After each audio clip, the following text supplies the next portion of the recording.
महाशिवरात्रि की कथा।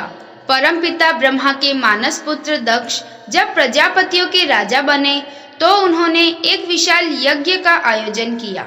इसमें सम्मिलित होने के लिए तीनों लोकों के अतिथियों को न्योता भेजा गया।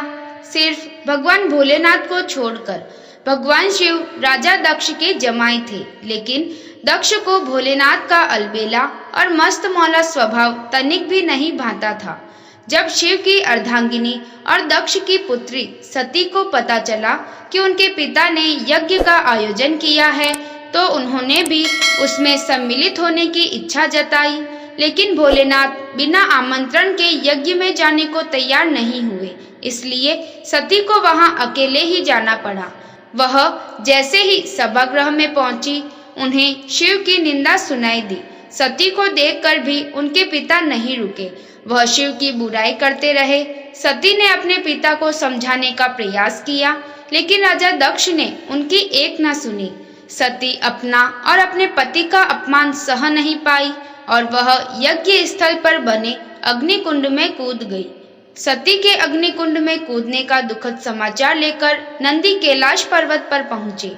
भगवान शिव सती को बचाने के लिए यज्ञ स्थल पर गए, लेकिन तब तक सब खत्म हो चुका था। कैलाशपति ने क्रोधित होकर सती का शरीर उठा लिया और तांडव करने लगे। जिस दिन शिव ने तांडव किया वह फाल्गुन महीने के कृष्ण पक्ष की चतुर्दशी तिथि थी। शिव महापुराण के अनुसार वही खास तिथि महाशिवरात्रि हुई। शिवरात्रि का अर्थ शिव की रात। शास्त्र के अनुसार हर सोमवार का दिन शिव की पूजा के लिए उपयुक्त है। हर महीने के कृष्ण पक्ष की चतुर्दशी तिथि शिवरात्रि होती है। फाल्गुन के महीने में वही खास तिथि महाशिवरात्रि हो जाती है। महाशिवरात्रि के दिन देश के 12 ज्योतिर्लिंगों में शिव भक्तों का जमावड़ा लगा रहता है। इनके नाम हैं सोमनाथ, मल्लिकार्जुन, महाकालेश्वर, ओंकारेश्वर, केदारनाथ, भीमशंकर, विश्वेश्वर, त्रयंबकेश्वर, वैद्यनाथ, नागेश्वर, रामेश्वर और घृष्णेश्वर। हिंदू शैव संप्रदाय वालों के लिए यह सबसे बड़ा धार्मिक अनुष्ठान है। दुनिया के सभी शिवालयों में इस दिन अंधकार और अज्ञानता को दूर करने का संकल्प लिया जाता है। दिन भर उपवास रखकर शिवलिंग को दूध, दही, घी, शहद और गंगा जल से स्नान कराया जाता है। शिव महापुराण के अनुसार इसी रात शिव और पार्वती का विवाह हुआ था। इसका मतलब हुआ शिव और शक्ति या फिर पुरुष और आदि शक्ति यानी प्रकृति का मिलन। एक और मान्यता है कि इसी दिन ब्रह्मांड की रचना हुई थी। सती के शोक में भगवान शिव गहन समाधि में चले गए, ध्यान मग्न हो गए। उनके ध्यान को कोई तोड़ ही नहीं पाता। भगवान विष्णु और ब्रह्मा भी सारे जतन करके हार गए। सृष्टि का संचालन भी बाधित होने लगा। देवतागण की समझ में नहीं आ रहा था कि भगवान शिव का ध्यान तोड़ने के लिए क्या किया जाए। दूसरी तरफ हिमालय की बेटी के रूप में सती का पुनर्जन्म होता है। उनका नाम रखा गया पार्वती। पार्वती शिव को पाने के लिए कठिन तपस्या करती है। पहले तो शिव ने पार्वती को तपस्या करने से रोक दिया, लेकिन अन्य देवताओं के सहारे पार्वती शिव का मन जीत लेती है। फिर एक विशाल समारोह में शिव और पार्वती का विवाह हुआ। उस दिन भी फाल्गुन महीने के कृष्ण पक्ष की चतुर्दशी तिथि थी। इसीलिए लड़कियां शिव के समान वर पाने के लिए इस दिन शिव की पूजा करती है।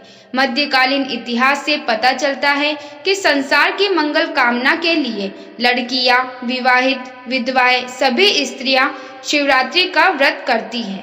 इसका मतलब यह नहीं कि शिवरात्रि सिर्फ स्त्रियों के लिए है। शिवरात्रि का पहला अनुष्ठान एक पुरुष ने ही किया था।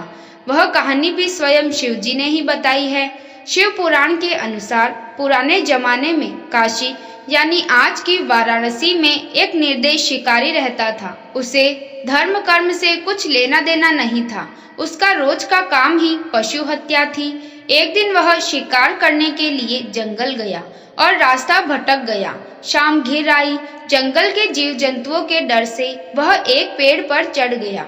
दिन भर कुछ खाने को नहीं मिला था। वह डाली पर बैठे बैठे पत्ते तोड़कर नीचे फेंकने लगा। वह बेल का पेड़ था। पेड़ के नीचे एक शिवलिंग था। शिकारी को इस बारे में कुछ पता नहीं था। वह दिन था शिव चतुर्दशी यानी महाशिवरात्रि और शिकारी भूखा था। उसके फेंके हुए पत्ते बार बार शिवलिंग पर चढ़ रहे थे।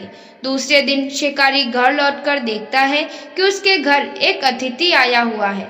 वह शिकारी स्वयं न खाकर अपने हिस्से का भोजन अतिथि को दे देता है। इस तरह मंत्र उच्चारण न जानते हुए भी उस शिकारी ने सही तरीके से शिवरात्रि व्रत का पालन कर लिया।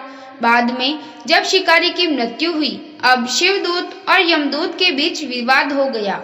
शिवदूत उसे अपने साथ ले जाना चाहते थे तो यमदूत अपने साथ कोई छोड़ने को तैयार नहीं। अंत में विवाद निपटाने यमराज पहुंचते हैं। शिवदूतों ने जब कारण बताया तो यमराज ने उनकी बात मान ली।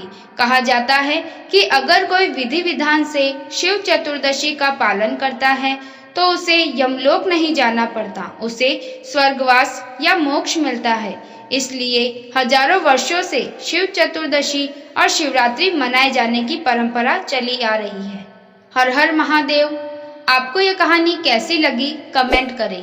वीडियो पसंद आया हो तो लाइक करें और इस चैनल को सब्सक्राइब करें। धन्यवाद।